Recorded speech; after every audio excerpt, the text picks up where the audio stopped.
Ek groet jou in die wonderlike naam van ons Here Jesus Christus.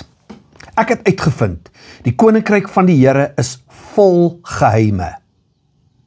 En dit is vir die wat in die woord van die Here indelf, wat die geheime geopenbaar word. Jy tel dit nie op die oppervlak op nie.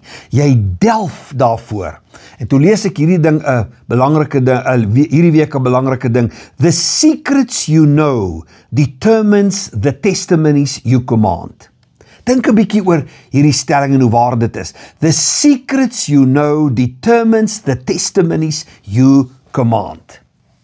Jesus leer ons die krag van dankie sê, die geheim van dankie sê, want jy sien die meeste kinders van die Here, bid hulle gebede en aan die einde sê hulle, dankie, Here, ek weet dat U my hoor, of dankie in die naam van Jesus, die dankie kom aan die einde, maar Jesus leer ons 'n geheim, dat dankie sê 'n sleutel is wat jou wonderwerk oopsluit voor die tyd, dat dankie sê die geheime wapen is, voordat hy die vis en die brood vermeerder, sê die Here se woord, en hy het gedank, en toe het hy die brood gebreek. Die dankie Vader het die wonderwerk geaktiveer. Die dankie voor die tyd was die sleutel wat die wonderwerk oopgesluit het. Selfs by die graf van Lazarus begin hy met dankie Vader. Ek weet dat jy my altyd hoor. En dan gebeur die opwek van die dode. So die geheim is dankie Here voor die tyd. Maar daar's ook krag in dankie na die tyd, want dit waarborg die behoud van jou getuienis. Dit vermenigvuldig jou seën. Dit bring jou op die plek waar jy kwalifiseer vir die volgende daad van guns. So daar's twee goed wat belangrik is. As jy dankie sê voor die tyd begin, is dankie 'n wapen, dis 'n sleutel wat jou wonderwerk oopsluit. As jy dankie sê na die tyd, dan waarborg dit die behoud van jou getuienis. Want as 'n skrif in Maleagi 2 vers 2 sê, as julle nie gehoor gee nie, en as julle dit nie ter harte neem om my naam eer te bewys nie, sê die Here van die leerskare, sal ek die vloek onder julle stuur en julle seën sal in 'n vloek verander. Dis 'n verskriklike woord, né? Hoe belangrik is dit om dankie te sê? So hierdie Sondag is dankie Here Sondag. Waarvoor wil jy vir die Here dankie sê vir hierdie jaar wat verby is?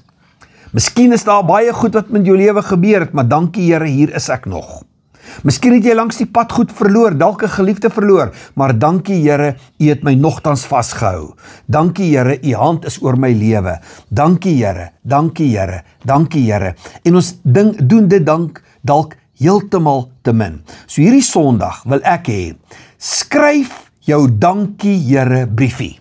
Hoor jy? Skryf 'n dankie Here briefie. Bring hom Sondag saam. Ons gaan dit opneem in ons dankiehouer sit en ons gaan vir die Here dankie sê.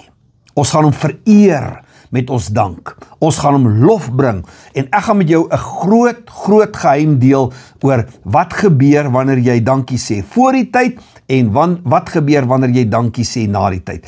Dit gaan so belangrik wees dat jy nie hierdie moet mis nie. Ek waardeer jou. Ons is so opgewonde oor die seisoen waarin ons is en ons wil vir die Here dankie sê ook vir ons familie.